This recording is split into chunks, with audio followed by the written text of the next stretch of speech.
L'esprit de l'Europe, c'est la culture, c'est la mythologie, c'est nous rappeler que Europe, c'était une femme qui venait de l'Asie et qui était kidnappée par un dieu. Elle est la première femme qui a traversé la Méditerranée avec peur. Elle est une réfugiée, elle est une migrante. Non? Et tout le peuple vient de l'Asie. Il faut savoir que c'est dans notre destin.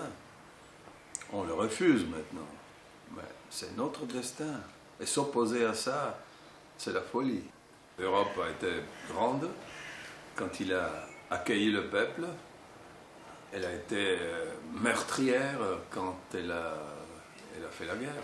Nous devons décider si le peuple qui arrive doit se faire la guerre ou coexister. Voilà, c'est un engagement politique.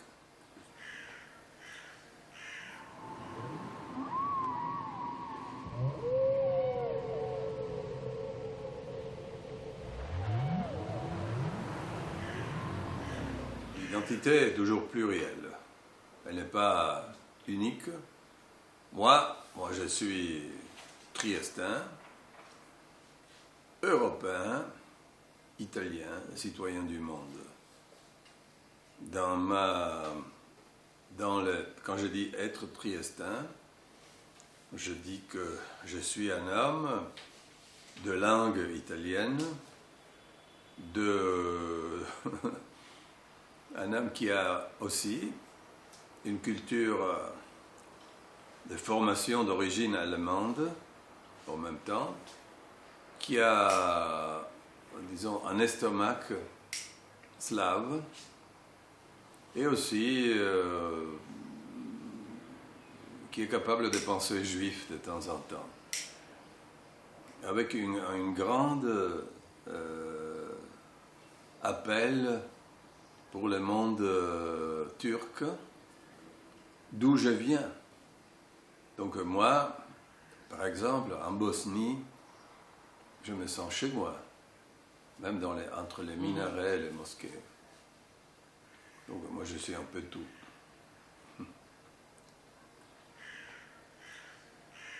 Mon nom, Rumiz, ça vient Rum, ça veut dire les Turcs qui habitent, les citoyens turcs qui habitent les côtés européens de l'Empire. Anatolia et Roumélia. Moi, je viens de la Roumélia. Moi, je suis un voyageur de banlieue, pas des grands centres. C'est la frontière de l'Est, c'est la fin de l'Italie et de l'Espagne, donc les frontières avec le monde de l'islam, le monde slave, le pacte de Varsovie. Là où l'estomac des nations se dévoile, se montre, et là tu peux écouter la malaise des gens, lui répondre, lui donner ton oreille, et aussi comprendre quand ces malheurs, ce sentiment de révolte contre un État qui s'occupe plus d'eux, devient dangereux. Ça veut dire donner la voix aux gens qui n'ont pas de voix.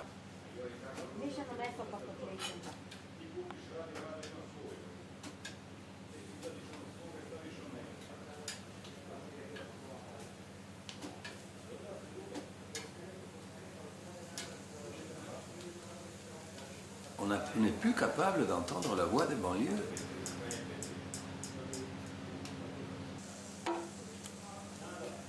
On a été surpris du vote américain parce qu'on n'écoutait pas les périphéries. On a été surpris du vote anglais contre l'Europe parce qu'on n'écoutait pas les périphéries. On ne croyait pas que Salvini pouvait monter si vite parce qu'on n'écoutait pas les périphéries. On n'a pas donné des solutions à leurs problèmes, on les a tout simplement laissés crier plus fort.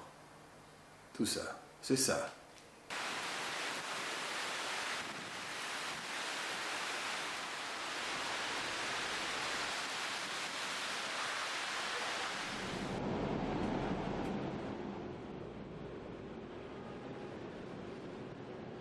souvent les décisions sont prises par des gens qui ne voyagent pas. Ah oui, Donc je pense que tous les fonctionnaires européens devraient être des voyageurs.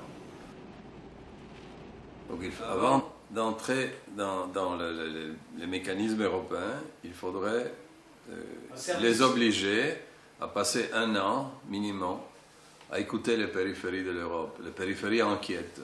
Je suis étonné de voir que personne ne raconte l'Europe avec passion, comme un rassemblement de magnifiques villes, de montagnes, de campagnes, de forêts, de fleuves, de mers. Donc c'est incroyable quelle froideur, on peut dire, quel froid on voit dans la voix des politiciens qui parlent de leur patrie.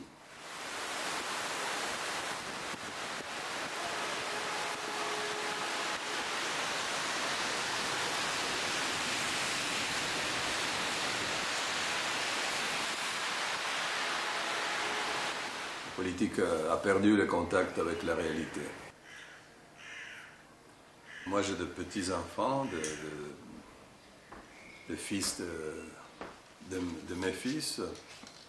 Je ne veux pas qu'ils me disent dans quelques années grand-père, hein, quand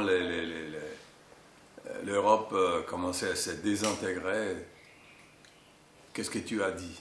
Et moi, je dois répondre que j'ai dit quelque chose.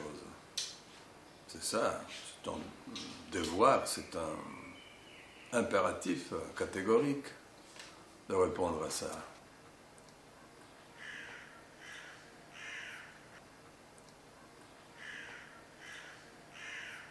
Il faut absolument que la littérature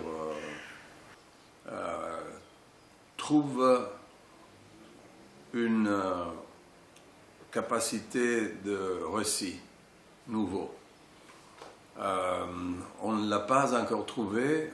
La littérature est silencieuse face à certaines bêtes qui aboient à la lune, qui fait éparpiller la rancune contre le dernier.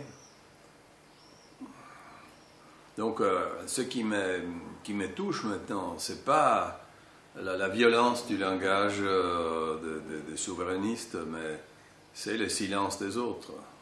Où sont les contraires? Pourquoi les têtes pleines de lumière ne disent rien? Je ne sais pas.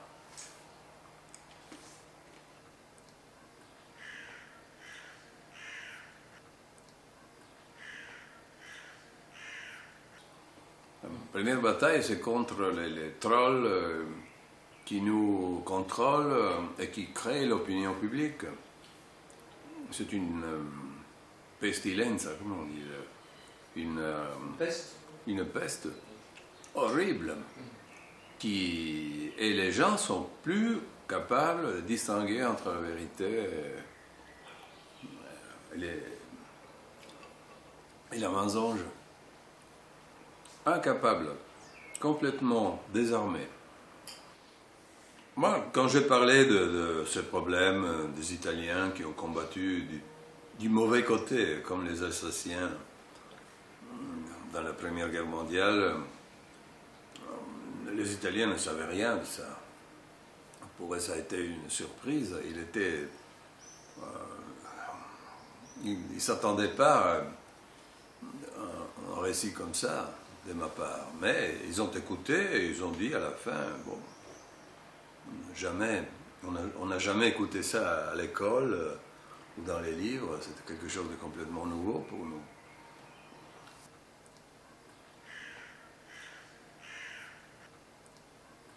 L'Europe est née d'une idée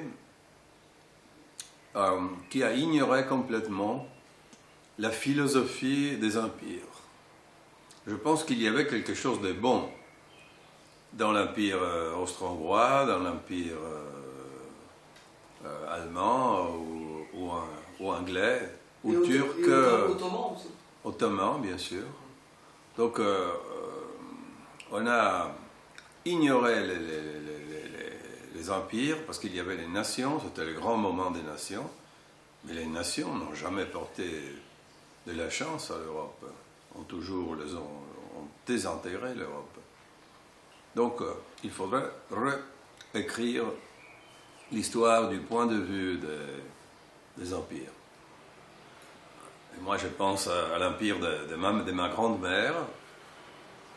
C'était un empire où il y avait beaucoup de choses qui ne marchaient pas, mais il y avait beaucoup de choses qui marchaient très bien. L'honnêteté des fonctionnaires était mythique. Dans la Grande Guerre, bien sûr, le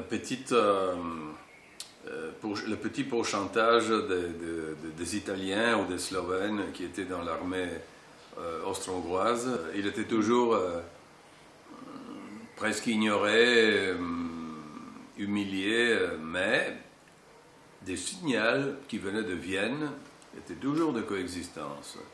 Donc la politique tentait de limiter les dégâts de l'agressivité entre le peuple, tout ça. Le vieux préjugé, le vieux préjudice entre le peuple existait tout de même. Mais l'important, c'était que la politique donnait un signe important de coexistence des cultures. Aujourd'hui, c'est plus comme ça.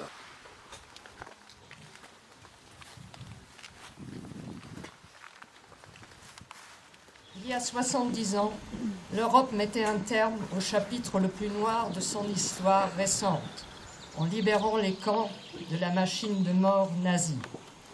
4 ans après, et à 1 heure d'ici, le Conseil de l'Europe voyait le jour avec pour mission d'œuvrer pour qu'une telle catastrophe ne se reproduise plus jamais sur notre continent. Le temps du sang séchera au grand soleil sur les routes. Chantez, compagnons, dans la nuit, la liberté nous écoute. Ami, entends-tu les cris sourds du pays qu'on enchaîne? Ami, entends-tu le remords des corbeaux sur la plaine?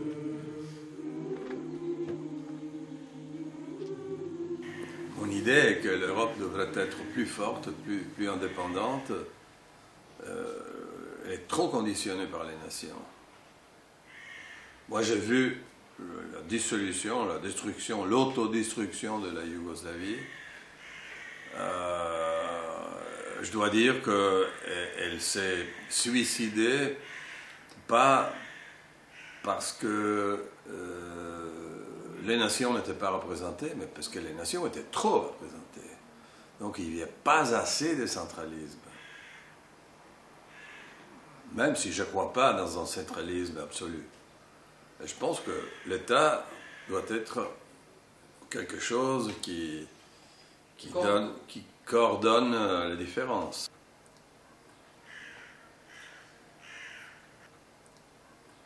On ne peut pas défendre l'Europe si l'on ne commence à l'expliquer aux enfants.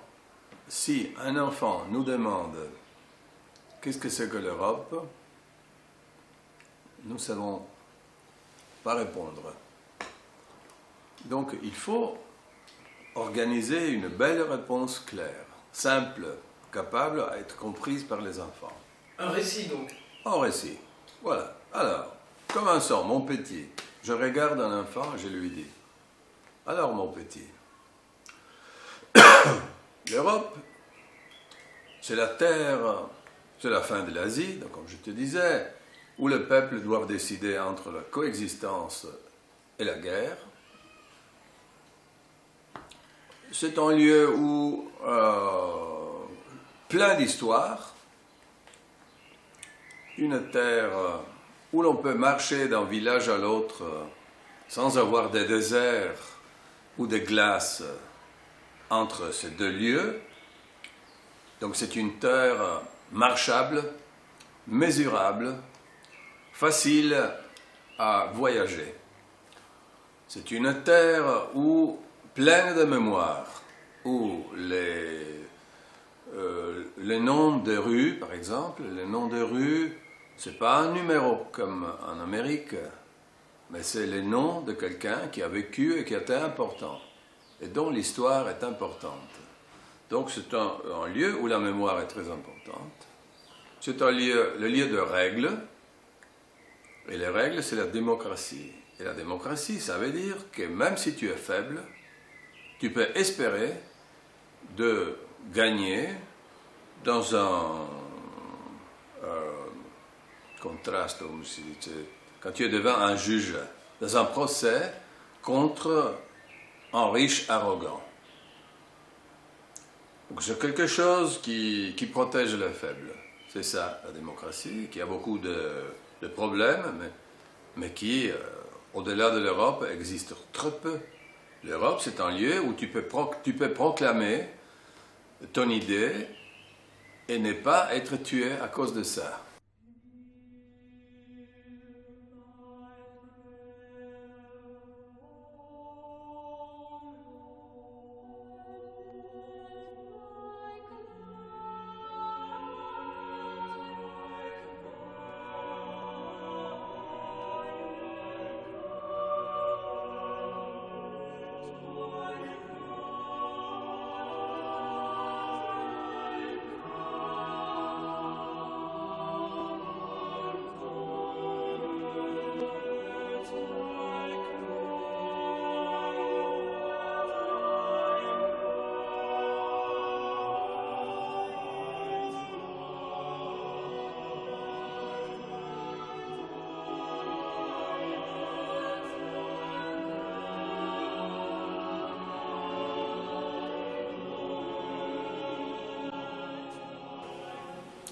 L'idée de Europe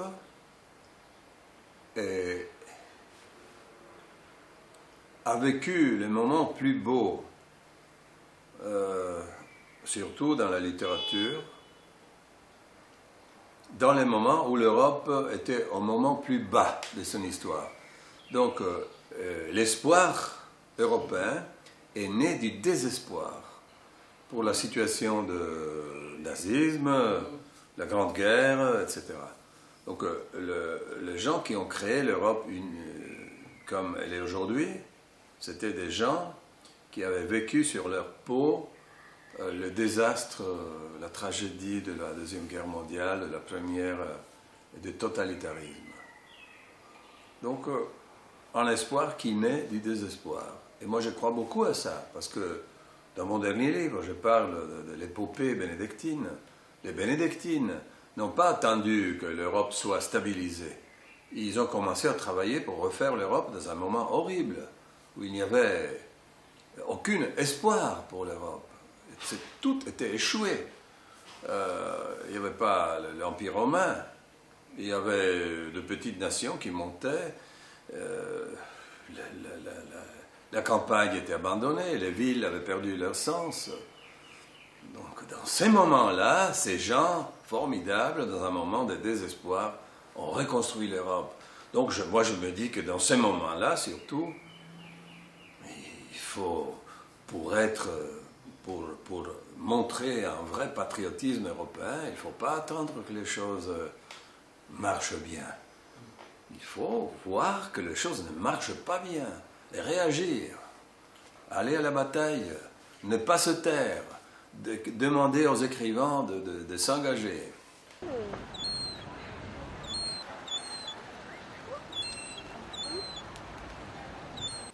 Je pense qu'on n'a pas encore digéré, on n'a pas encore compris le monde qui était au-delà du rideau de fer. Il reste encore quelque chose de différent.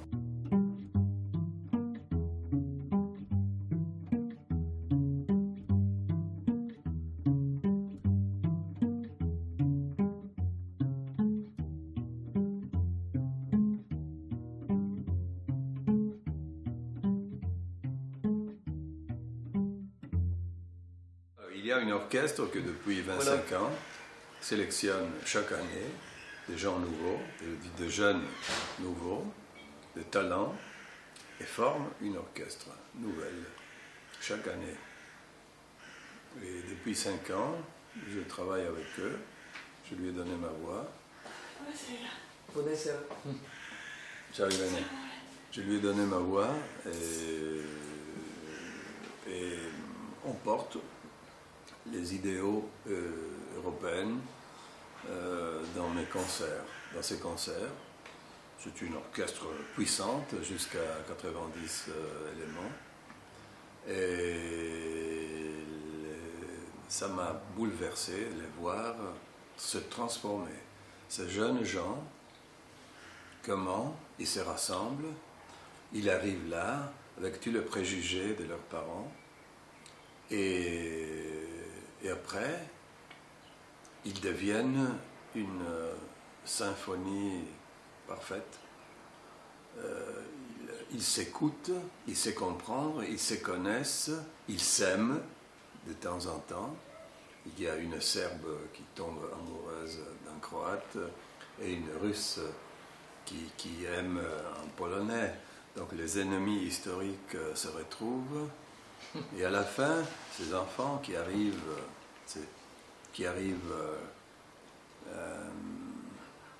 pleins d'orgueil national,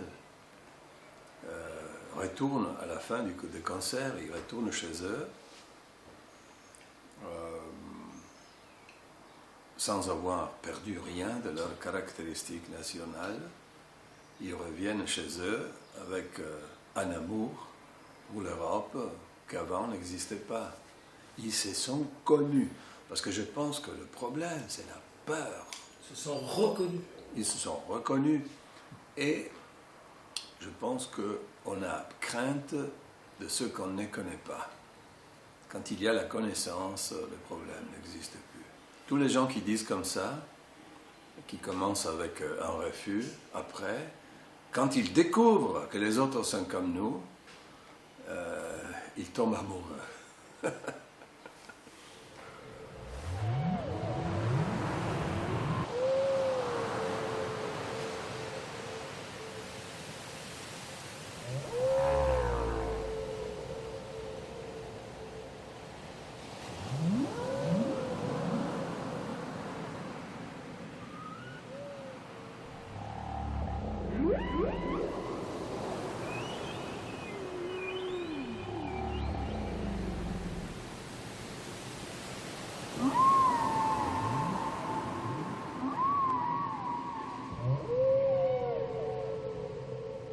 Je pense qu'il faut répondre aux raisons de l'estomac avec les raisons du cœur et pas avec les raisons de la tête.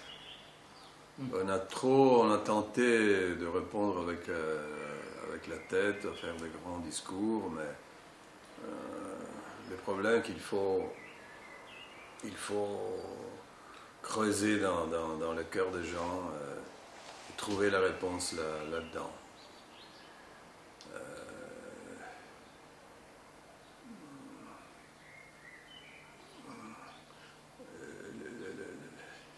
La tragédie d'aujourd'hui, c'est que les raisons de l'estomac, qui sont importantes, bien sûr, parce que on peut faire de la philosophie seulement si l'on a l'estomac plein. Mais il faut aussi dire que la raison de l'estomac, c'est pas tout. Il faut savoir répondre. Et je vois maintenant le silence désespérant des écrivains, des intellectuels face aux hurlements de bêtes racistes. Il y a une violence dans l'air, je la sens. C'est comme les premières années du nazisme. Oui, on dit ça, mais est-ce que c'est pareil?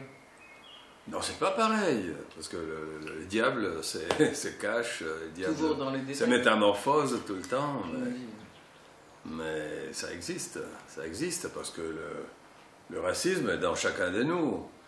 L'instinct de chercher l'ennemi, de montrer l'ennemi au dehors de nous, de chercher une absolution totale de nos péchés, c'est normal. C'est une tendance de l'homme depuis toujours. Mais il faut savoir répondre à ça avec la culture et avec le cœur. Et la culture seule est trop froide. Elle est élitaire. Il faut avoir des écrivains qui savent salir les souliers, qui sont capables d'écouter la voix des banlieues.